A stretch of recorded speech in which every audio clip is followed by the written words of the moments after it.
Dear students, in this video we are going to discuss about heat lesson.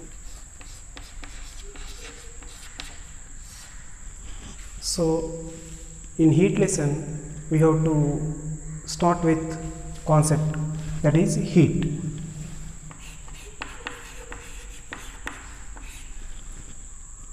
In competitive exams point of view, we have to learn some concepts about heat. It is a form of energy. It is a form of energy. Units of heat in CGS system is calorie and unit of heat in SI system is joule. So in your competitive exams point of view, heat is a form of energy. This point should be remembered. And units of heat in CGS system, calorie, and units of heat in SI system, joule. These points should be remembered. And when coming to concept of temperature,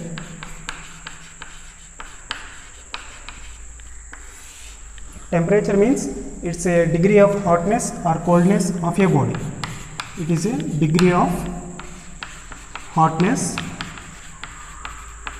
or coldness of a body. Degree of hotness or coldness of a body is called temperature. And units of temperature is degrees centigrade and degrees Fahrenheit and Kelvin temperature. So relation between centigrade and Kelvin is 0 degrees centigrade is equal to 273 Kelvin. This point is also very important in competitive exams point of view. And after that we have to learn the concept of thermal equilibrium. Thermal equilibrium.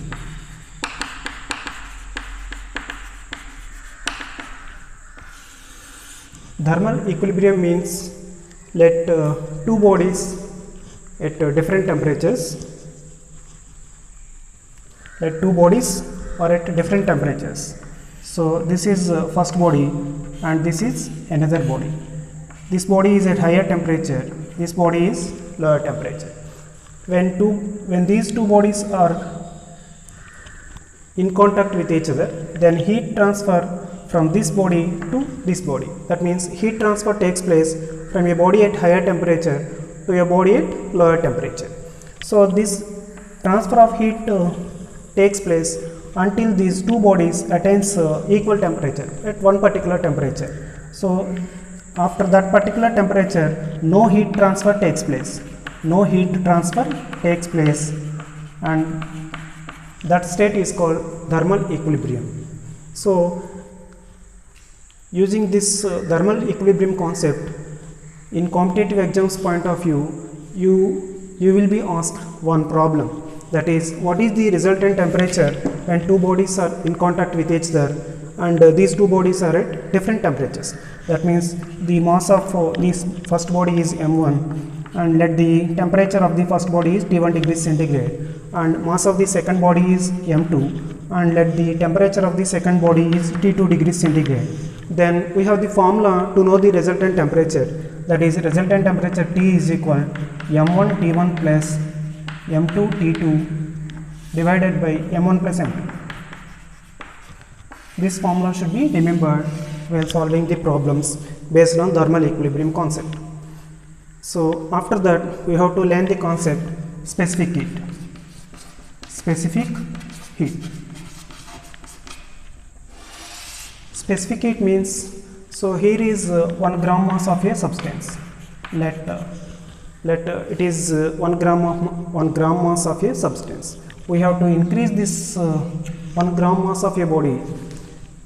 We have to increase this 1 gram mass of a body temperature to 1 degree centigrade rise. So to increase this 1 gram mass body to 1 degree centigrade, we have to give some heat energy. We have to give some heat energy. This heat energy is known as specific heat. That means the amount of heat quantity required for 1 gram mass of a substance to raise in its temperature by 1 degree centigrade is known as specific heat. And the formula for specific heat, Q is equal ms into delta T.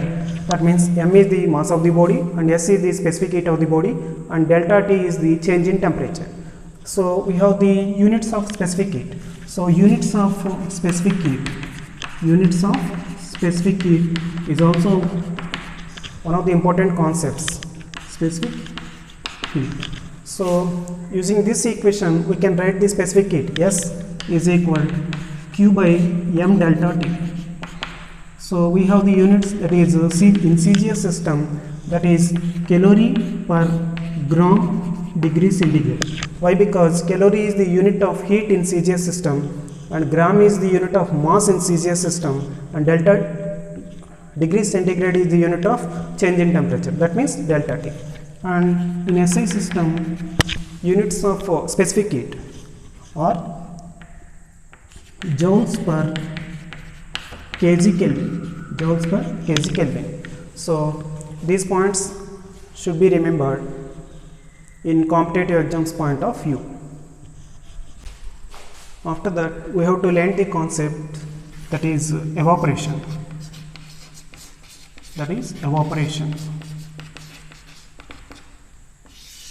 So regarding evaporation concept, what is meant by evaporation? So any liquid is here and the molecules of the liquid at the surface takes energy and converted into vapor state. So this process is called evaporation. Regarding evaporation, some points should be remembered. That means it is a phase change of liquid to gas. It's a phase change of liquid to gas. That is the first point. And after that, it is a surface phenomenon.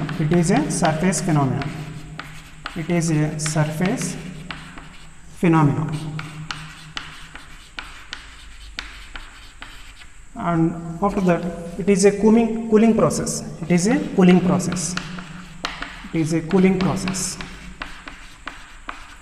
And it occurs at any temperature.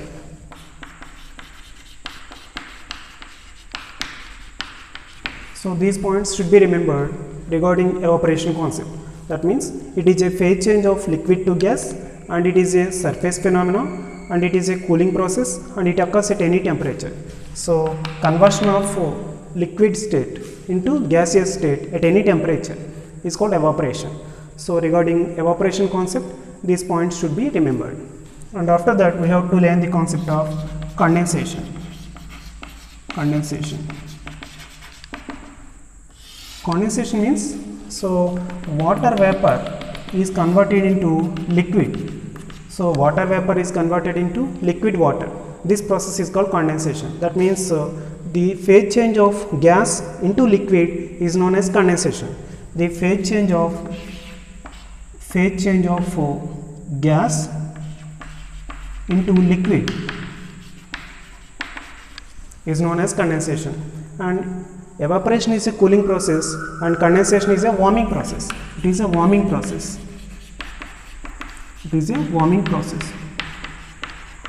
And condensation is the reverse process of evaporation. It is the reverse process evaporation.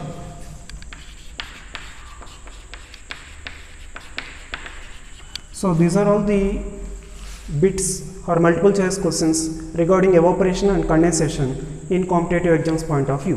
So we have to learn evaporation and condensation in a logical manner to understand it. After that, we have to learn the concept of melting and boiling. So melting and boiling. So first of all, we have to learn melting. So melting means it's a phase change of solid to liquid. It is a phase change of solid to liquid at constant temperature.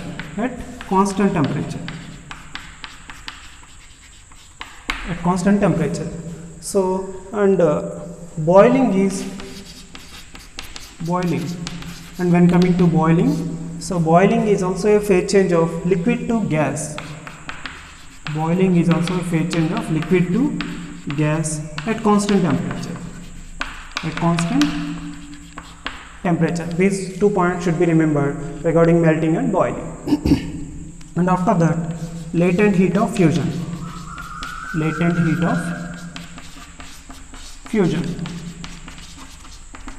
So regarding latent heat of fusion, we have to remember latent heat of fusion means here is 1 gram mass of a substance, here is 1 gram mass of a substance, and it is in solid state, 1 gram solid. So we have to give some heat energy to it, we have to give some heat energy to it to convert it into completely a liquid. So 1 gram liquid, that means the amount of heat quantity required for 1 gram mass of a solid to completely convert into 1 gram liquid is known as latent heat of fusion. So latent heat of fusion of ice is 80 calorie per gram. Latent heat of fusion of ice is 80 calorie per gram. It is one of the important bits which was asked in competitive exams. That means latent heat of fusion means the amount of heat quantity required for 1 gram mass of a solid to completely converted into 1 gram liquid is known as latent heat of fusion, and latent heat of fusion of ice is 80 calorie per gram. And when coming to latent heat of vaporization, latent heat of vaporization, so in the same way, let it be 1 gram liquid, let it be 1 gram mass of a liquid. So we have to give some heat energy to it, we have to give some heat energy to it to completely convert it into 1 gram gas. So we have to give some heat energy to 1 gram liquid to convert it completely into 1 gram gas. So this amount of heat energy is known as latent heat of vaporization. That means the amount of heat quantity required for 1 gram mass of a liquid to convert completely into 1 gram gas is known as latent heat of vaporization. So latent heat of vaporization for water is 540 calorie per gram. 540 calorie per gram. This point is also asked as important bit in competitive exams. So what we have learned in this class is evaporation means the phase change of liquid into gas is known as evaporation, and it is a surface phenomena, it is a cooling process and it occurs at any temperature. And condensation means the phase change of gas into liquid, and it is a warming process, and it is the reverse process of evaporation. And when coming to melting, it is a phase change of solid to liquid at constant temperature. And when coming to boiling, it is a phase change of liquid to gas at constant temperature. And when coming to latent heat of fusion, it is the amount of heat quantity required for 1 gram solid to completely converted into 1 gram liquid is known as latent heat of fusion, and its value for ice is 80 calorie per gram. And when coming to latent heat of vaporization, the amount of heat quantity required for 1 gram liquid to completely converted into 1 gram gas is known as latent heat of vaporization, and its value for water is 540 calorie per gram. In this lesson, we have to also consider the applications of specific heat. Applications of specific heat. Applications of specific heat.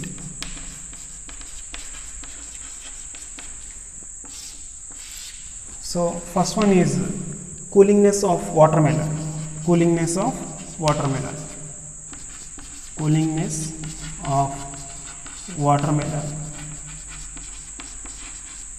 So watermelon ఫ్రూట్ని refrigerator నుంచి మనం బయటికి తీసిన తర్వాత చాలాసేపటి వరకు దాని coolingness ఉంటుంది. So the watermelon brought outside from the refrigerator retains its coolingness for a long time.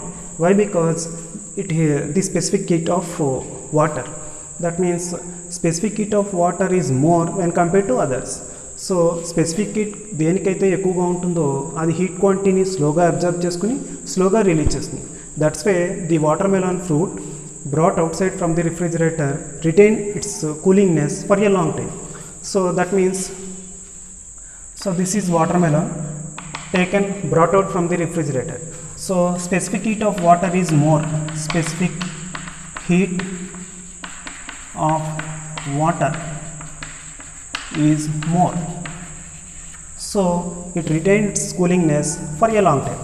So watermelon fruit retains its coolingness for a long time because of specific heat of water, and that is also more. And second application is samosa. Samosa appears to be cool outside and it is hot inside. This is also due to specific heat of the ingredients inside the samosa. సమోసాను కనుక మనం touch చేసినట్లయితే బయట వైపు part అంతా కూడా చల్లగా ఉంటుంది, అలాగే సమోసా లోపల వేడిగా ఉంటుంది. ఎందుకంటే సమోసా లోపల ఉన్నటువంటి ఇంగ్రీడియంట్స్కి స్పెసిఫిక్ హీట్ ఎక్కువగా ఉండడం వలన హీట్ క్వాంటిటీని స్లోగా అబ్జర్వ్ చేసుకుని స్లోగా రిలీజ్ చేస్తాయి. So the samosa appears to be cool out side and hot inside because the specific heat of ingredients is more అని రాయాలి. So samosa appears to be cool outside and hot inside because specific heat of the ingredients. Specific heat of the ingredients. Specific heat of the ingredients. And after that, we have some problems based on latent heat of vaporization and latent heat of fusion. That means, so to understand the problems and to solve the problems, we have to understand the concepts behind the latent heat of vaporization. So first of all, to understand the concept of latent heat of vaporization, let's do one activity. That means here a beaker consists of ice and the temperature of ice is -4 degrees centigrade. If we heat this beaker, then we can heat at -4 degrees centigrade. This state is converted into ice at 0 degrees centigrade. Ice at -4 degrees centigrade, this state is converted into ice at 0 degrees centigrade. And after that, this state is converted into ice at, no sorry,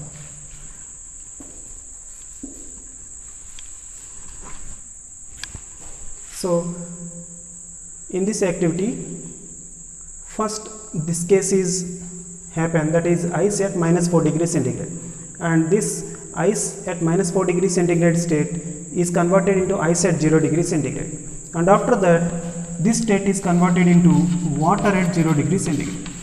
Water at 0 degrees centigrade, and after that this state can be converted into water at 100 degrees centigrade. Water at 100 degrees centigrade, and after that this temperature is raised. So in the same way, ice is converted into ice. So here the change in temperature is happen. Here we can use the formula Q is equal to ms into delta T in solving the problems. And after that, ice is converted into water and there is no temperature change. So here we can use the formula that is latent heat of fusion. And after that, water is converted into water at 100 degrees centigrade. Here change in temperature happens. So we can use the formula Q is equal to ms into delta T. So ఈ విధంగా ప్రాబ్లమ్స్లో మనకు అవసరం అవుతుంది. Ice at -4 degree centigrade ఉన్నటువంటిది ice at 0 degree centigrade ఈ state మారింది, కానీ temperature కూడా మారింది. కాబట్టి మనం ఇక్కడ అమౌంట్ ఆఫ్ హీట్ అబ్జార్బ్డ్ని క్యాలిక్యులేట్ చేయాలి అంటే Q is equal to ms into delta T formula వేసుకోవాలి. And after that, ice at 0 degree centigrade can be converted into water at 0 degree centigrade. Here no change in temperature. So ఇక్కడ change in temperature లేదు కాబట్టి ఇక్కడ మనం ఇచ్చినటువంటి heat quantity మొత్తం latent heat of fusion రూపంలో ఉంటుంది. So here we can use the formula latent heat of fusion. Next state, water at 0 degree centigrade is converted into water at 100 degrees centigrade. Here the change in temperature happens. So we can use the formula Q is equal to ms into delta T to calculate the amount of heat given. So ఈ స్టేట్లో ఎంత amount of heat ఇచ్చాము అనేది calculate చేయాలి అంటే Q is equal to ms into delta T formula వేసుకోవాలి, ఎందుకంటే ఇక్కడ చేంజ్ ఇన్ టెంపరేచర్ ఉంది కాబట్టి. So we can solve the problems basing on these principles in our next video. So please follow my channel and watch our next video for the problems basing on the heat.